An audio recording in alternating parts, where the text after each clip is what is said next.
Hey fans and subscribers, this is your host Joe on the Gaming for Insight channel, and in front of me I have the long-awaited game Starfield on the Steam Deck. And in this video I am going to share some settings that you can tweak to extend battery life on your device. Now, unlike my other videos, and after extensive testing the night prior, I was not able, unfortunately, to get the settings that I wanted to extend battery life, and only I was able to adjust some. So this is going to be one of my videos where I'm not able to do as much as I wanted to, unlike the other videos. And the reason for this is because I'm finding there are two zones that are distinct and give me different data when I enable and disable settings.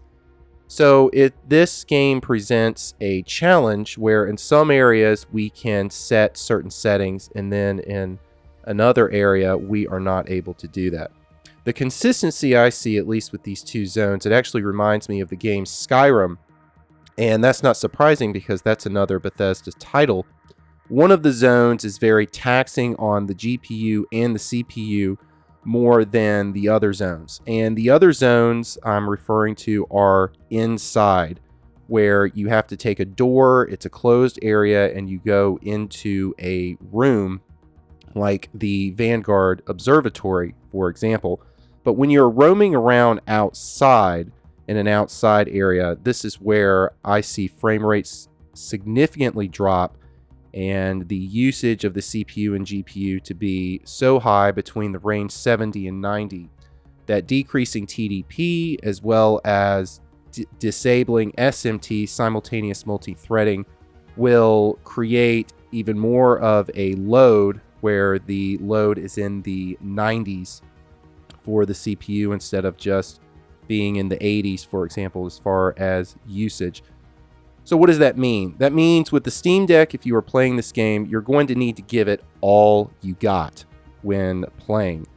So with that, let me transition into the performance area, which is going to be the area that I'm going to be focusing on for this video. So to do that, you hit the ellipsis button and you go to the battery icon, which is going to be performance. And if you go down here to frame rate limit, I set this at 40 and I have my refresh rate at 40. In the zones I was referring to, which are inside, the 40 frame rate, you can reach that and you can maintain that as a stable rate. And there are times where you drop down to the upper 30s, but overall you're going to maintain that upper 30 range and a consistent 40. Which is great. And in this area, this is where you can actually decrease the TDP. So if you want to scroll down here and you want to enable half rate shading, which I did not see any blurred text for this, as I've demonstrated in other videos, I didn't as well. And that is an extension for battery life. The thermal design power, or the thermal power limit, the TDP limit I have here, I'm running this at 10. And I know I'm in idle right now spinning around in this room, but it works very nicely. And the problem is that when I go into the outside area, these settings are not going to work for you, and you're going to need to increase the TDP back to 15 and any other power tool settings that you might be trying to apply. So we can go down here to power tools. You are going to need that SMT. You're going to need all 8 threads.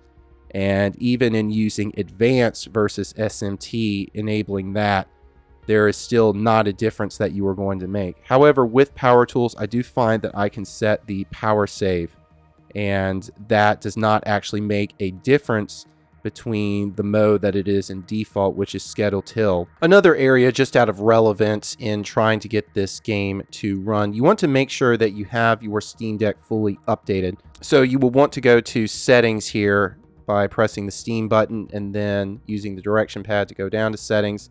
And upon doing that, you will want to go to system and check for updates. And there's a large cache update that you need to unpack But other than that, there were actually, initially there was one, and then later in the night, there was actually another software update that I was prompted to install. So I installed both of the software updates and restarted the Steam Deck, of course.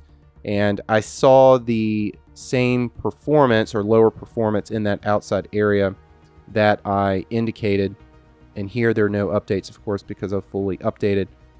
Another part of this video that I want to include is getting the game to initially load. So here we're on the menu for initiating or launching the game, and this is also where you can see activity and whatnot. This is familiar for Steam Deck users. My point being is, in hitting play, what would happen is I would be presented with a black screen and my overlay would completely freeze, and I would leave the Steam Deck for 5 minutes even on the black screen and the overlay would still be frozen.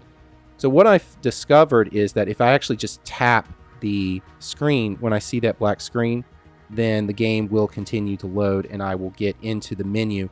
And I tried different Proton drivers to see if I could avoid that issue. So just going into settings here and then going down to properties and going to compatibility. So I would force compatibility and try this. And GE Proton A-13 is the most recent Proton driver, GE Proton driver, and that's a separate utility you can download for Proton drivers. And this is the most recent one as of making this video. I tried Proton Experimental and I tried Proton 8.0-3, and to no avail. I was not able to avoid that happening. However, after loading the game multiple times, I see that I did not have that happen. So that is something you may experience as far as a circumstance in trying to run the game.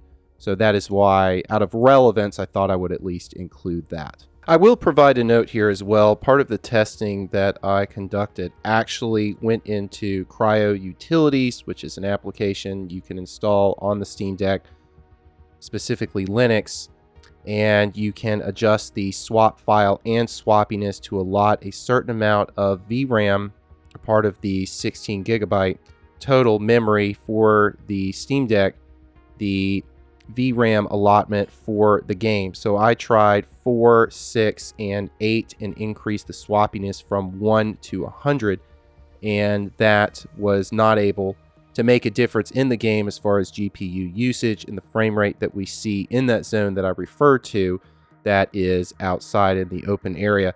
So for those that are interested and want to look at that, you can simply hit the Steam button here, go down to power, then go down to switch to desktop. There is great content on YouTube for downloading Cryo Utility, so I recommend, even for other games, looking at that content to get that installed. But here we can go into Cryo Utilities. I just have this on the quick taskbar here for Linux. And I'm prompted to enter the disclaimer. I will put in my password, hit Steam and X here. So now we are here in Cryo Utilities. I'll minimize the keyboard there. And if you go to swap, here is the swap size. And even though the game at a minimum settings requires 16 gigabyte just of core memory to run, I at least wanted to give this a try just to show that there was at least some testing done to try to make this run better. And you can resize the swap file here. And so there are the options here for 4, 6, and 8 as I indicated. And then you can increase the swappiness. And then I'll exit that. You can increase the swappiness. The swappiness, as I understand it, is the parameter that represents the kernel's preference of swap size. And we have options here of 0 to 200 for the swap size. So as the value is lower, the kernel is caused to avoid swapping, and a high value causes the kernel to utilize the swap size that is allotted. So that is why I wanted to try the value from 1, which was actually set at default by Cryo Utilities, to 100 to see if that would create a circumstance in which the swap size is utilized for the game and increase frame rates in that zone. But my tests failed, unfortunately, with this game. And you can see on YouTube with other content creators that using Cryo utilities can benefit in game performance. And I did not see that in my testing for Starfield, unfortunately. Another note I will make in the game, and this is a circumstance I would find myself in, is that I would load the game and I would actually adjust my volume on my Steam Deck, and my right joystick, I have movement right now, but my right joystick would not give me any movement in the game, so just turning left, right, up, and down, though I was able to melee just fine, so it was a very odd circumstance.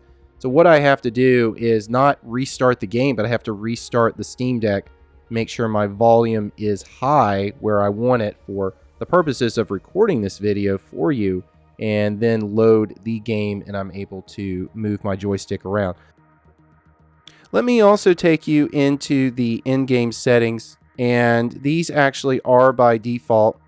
And going down to the display, these were all set at low. This was done by default, including our VSync being enabled. So definitely want to run this in low, and this is not so much a battery saving setting as a measure of what the Steam Deck can do and handle in playing this game. So now let me show you some gameplay. We are in the Vanguard Observatory right now. Both sides agreed to a vast reduction in standing forces, and that xeno-weapons and mech warfare would be outlawed. All related research was sealed away, accessible only in cases of dire emergency. But the collective had another demand, that the active commanders of the UC military stand trial for their actions. The United Colonies, in the interest of peace and galactic security, agreed. In 2311, 3 United Colonies senior officers were found guilty. Commander Henry Durant, General Indira Rastoni, and Fleet Admiral Francois Samon, known better as Ve Victus.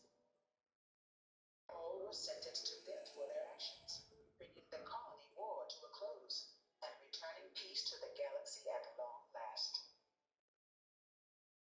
A strong supporter of the armistice. All of the terrible plans that both sides used against one another had an end. You have a nice day now.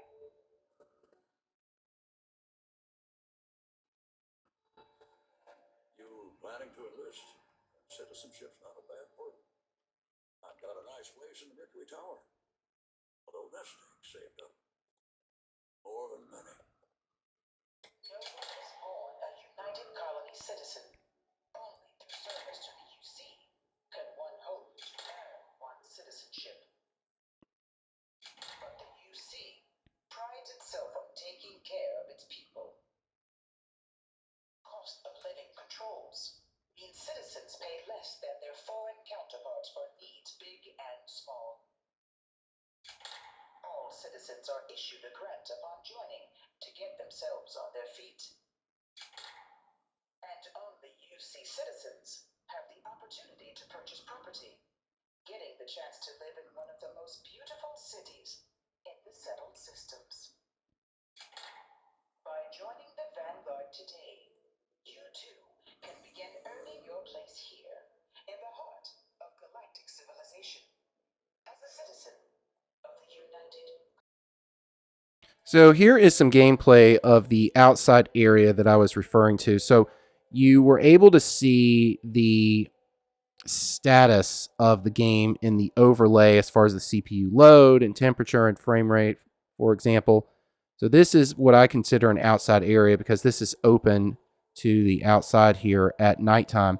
And we see that our frame rates have significantly dropped. Our frame rate has significantly dropped to the low 20s. We're staying in the mid 20s at some points, but I do see some drops into the teens. And this is the reason why I'm not able to encourage settings like saving battery life and disabling SMT and turning down TDP. You see our GPU usage is at 99%. It's taking everything the Steam Deck has to get this to run suitable in this area.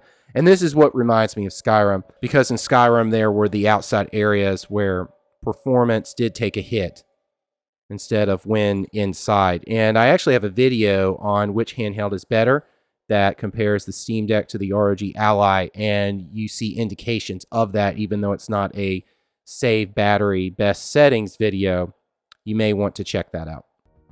All right, and that is going to be our video on Starfield and a few settings that you can tune to extend some battery life in playing this game. This has been a candid video. This is unlike the other videos that I have made where I look at settings, doing tests to see where I can extend battery life. And this one is a different game due to the inconsistency between those two areas. And I did not show an extensive amount of gameplay as the video is focused within its scope to looking at settings and areas to tweak. But there is some great content out there on Starfield to look at if that is what you are looking for as far as gameplay. So let me know in the comments, what settings are you using on the Steam Deck? Are you using the Steam Deck? And are you experiencing these same issues with yours? Are you using the settings that I have relayed in the video as far as the frame rate limit as well as the refresh rate? So let me know in the comments what you think of the game. Are you enjoying the game?